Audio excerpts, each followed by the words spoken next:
Assalamualaikum warahmatullahi wabarakatuh. Hai teman-teman, kami dari kelompok 3 akan mempresentasikan materi teknik akuntansi keuangan sektor publik yang beranggotakan Fajar Wulaningsih, Vita Agustina, Ikhtiar Widiasi, Ajeng Faradia, Dava Baiti Namira, Vindi Ayu Saputri, Nurofiko. Pada materi ini terdapat beberapa pembahasan antara lain yaitu yang pertama pendahuluan, yang kedua teori akuntansi sektor publik, ketiga perlunya sistem akuntansi sektor publik, keempat standar akuntansi sektor publik, kelima teknik-teknik akuntansi sektor publik, dan yang keenam yaitu basis dan sistem pencatatan akuntansi keuangan sektor publik. Nah, mengenai teori akuntansi sektor publik. Teori akuntansi memiliki kaitan yang erat dengan akuntansi keuangan, terutama pelaporan keuangan kepada pihak eksternal. Pada teori akuntansi sektor publik terdapat 3 karakteristik. Yang pertama, the ability to explain, yang maksudnya kemampuan untuk menerangkan atau menjelaskan fenomena yang ada. Kemudian yang kedua, kemampuan untuk memprediksi atau biasa disebut dengan the ability predict, dan yang ketiga the ability to control fenomena, yang maksudnya kemampuan mengendalikan fenomena. Tujuan mempelajari teori akuntansi antara lain untuk memahami praktek akuntansi, untuk mempelajari kelebihan dan kekurangan dari praktek akuntansi, dan kemudian memperbaiki praktek akuntansi di masa datang. Teori akuntansi sektor publik. Di teori akuntansi sektor publik itu terdapat 6 hambatan dalam menghasilkan laporan keuangan sektor publik. Yang pertama yaitu objektivitas, yang kedua konsistensi, yang ketiga daya banding, keempat tepat waktu, yang kelima ekonomis dalam penyajian laporan, dan yang keenam materialitas.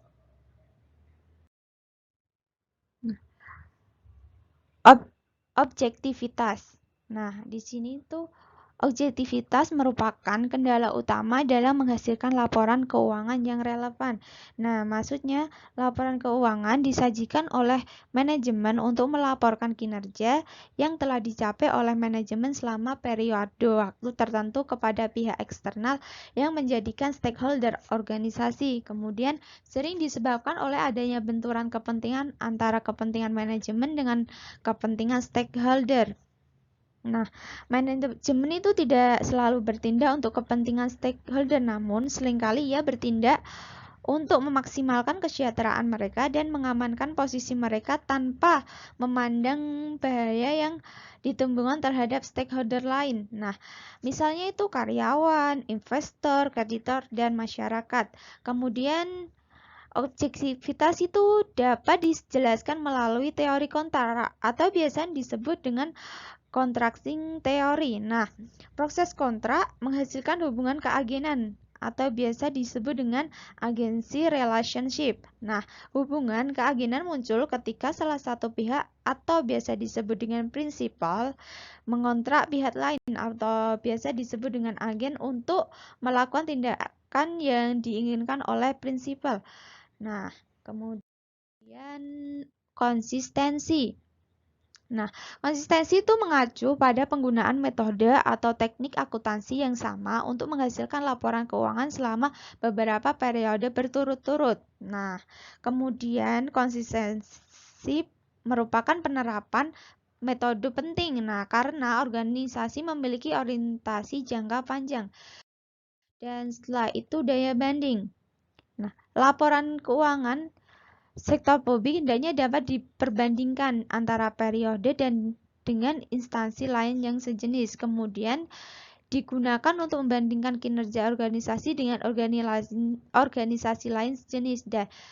Daya banding itu terdapat kendala yang terkait dengan objektivitas. Selanjutnya adalah tepat waktu. Laporan keuangan harus disajikan tepat waktu agar dapat digunakan sebagai dasar pengambilan keputusan ekonomi, sosial, dan politik. serta untuk menghindari tertundanya pengambilan keputusan tersebut. Kendala ketepatan waktu penyajian laporan terkait dengan nama waktu yang dibutuhkan oleh organisasi untuk menghasilkan laporan keuangan. Semakin cepat waktu penyajian laporan keuangan, maka akan semakin baik untuk pengambilan keputusan. Permasalahannya adalah semakin banyak kebutuhan informasi, maka akan semakin banyak pula waktu yang dibutuhkan untuk menghasilkan berbagai informasi tersebut. Laporan keuangan untuk disajikan tidak tepat waktu sehingga tidak relevan untuk pengambilan keputusan meskipun disajikan lebih awal.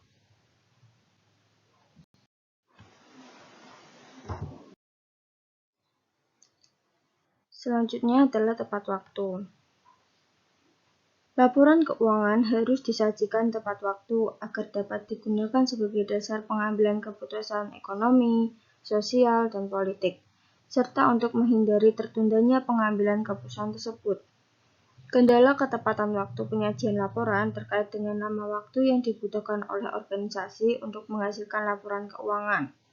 Semakin cepat waktu penyajian laporan keuangan, maka akan semakin baik untuk pengambilan keputusan. Permasalahannya adalah semakin banyak kebutuhan informasi, maka akan semakin banyak pula waktu yang dibutuhkan untuk menghasilkan berbagai informasi tersebut. Laporan keuangan untuk disajikan tidak tepat waktu sehingga tidak relevan untuk pengambilan keputusan meskipun disajikan lebih awal.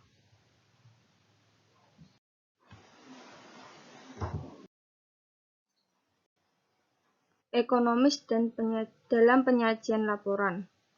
Penyajian laporan keuangan membutuhkan biaya. Semakin banyak informasi yang dibutuhkan, semakin besar pula biaya yang dibutuhkan. Kendala ekonomis dalam penyajian laporan keuangan bisa berarti bahwa manfaat yang diperoleh harus lebih besar dari biaya yang dikeluarkan untuk menghasilkan laporan tersebut. Terakhir adalah materialitas. Suatu informasi dianggap material apabila mempengaruhi keputusan atau jika informasi tersebut dihilangkan akan menghasilkan keputusan yang berbeda. Penentuan materialitas memang bersifat pertimbangan subjektif. Namun, pertimbangan tersebut tidak dapat dilakukan menurut selera pribadi. Pertimbangan yang dapat digunakan merupakan professional judgment yang mendasarkan pada teknik tertentu. C. Perlunya sistem akuntansi sektor publik. Pada dasarnya, akuntansi baik pada sektor swasta maupun sektor publik dapat dibagi menjadi dua bagian, yaitu akuntansi keuangan dan akuntansi manajemen. Akuntansi keuangan dapat didefinisikan sebagai suatu prinsip, metode, dan teknik pencatatan dan pengorganisasian data keuangan atas kegiatan suatu entitas.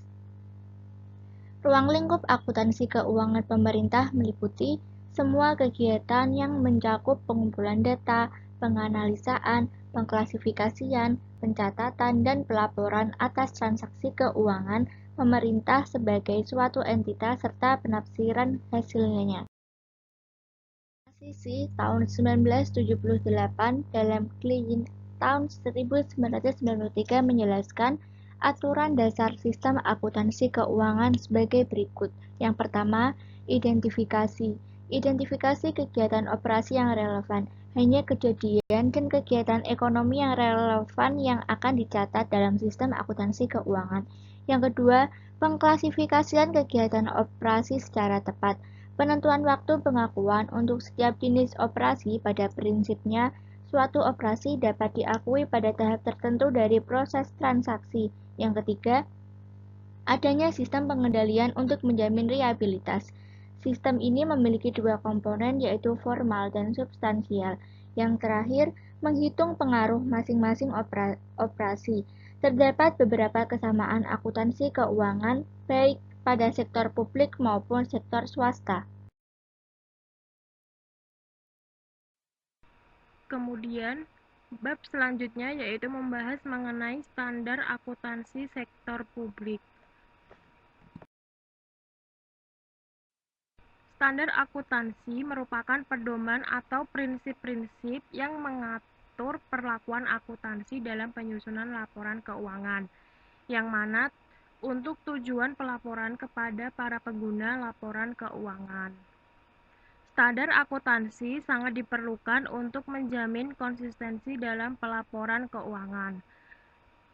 Proses penetapan dan pelaksanaan standar akuntansi sektor publik merupakan masalah yang serius bagi praktik akuntansi, profesi akuntansi, dan bagi pihak-pihak yang berkepentingan. Penentuan mekanisme yang terbaik dalam penetapan keseragaman standar akuntansi merupakan faktor penting agar standar akuntansi dapat diterima pihak-pihak yang berkepentingan dan bermanfaat bagi pengembangan akuntansi sektor publik itu sendiri. Beberapa hal yang harus dipertimbangkan dalam penetapan standar akuntansi yaitu antara lain: yang pertama, standar memberikan pedoman tentang informasi yang harus disajikan dalam laporan posisi keuangan, kinerja, dan aktivitas sebuah organisasi bagi seluruh pengguna informasi. Kemudian yang kedua yaitu standar memberikan petunjuk dan aturan tindakan bagi auditor yang memungkinkan pengujian secara hati-hati dan independen saat menggunakan keahlian dan integritasnya dalam mengaudit laporan suatu organisasi serta saat membuktikan kewajarannya. Kemudian yang ketiga yaitu standar memberikan petunjuk tentang kumpulan data yang perlu disajikan yang berkaitan dengan berbagai variabel yang patut dipertimbangkan dalam bidang perpajakan, regulasi, perencanaan, serta regulasi ekonomi dan peningkatan efisiensi ekonomi serta tujuan sosial lainnya. Kemudian yang terakhir, standar menghasilkan prinsip dan teori yang penting bagi seluruh pihak yang berkepentingan dalam disiplin ilmu akuntansi. Hal lain yang perlu diperhatikan dalam penyusunan dan penetapan standar adalah sedapat mungkin menghindari terjadinya standar yang overload. Standar yang overload terjadi ketika 1. Standar terlalu banyak, 2. Standar terlalu rumit, 3. Tidak ada standar yang tegas sehingga sulit untuk membuat pilihan dalam penerapannya. 4. Standar mempunyai tujuan yang sifatnya umum atau general purpose standards sehingga gagal dalam menyajikan perbedaan kebutuhan di antara para penyaji dan pengguna. 5. Standar kurang spesifik sehingga gagal dalam mengidentifikasi perbedaan antara entitas publik dan entitas non-publik, laporan keuangan tahunan dan interim, organisasi besar dan kecil. 6.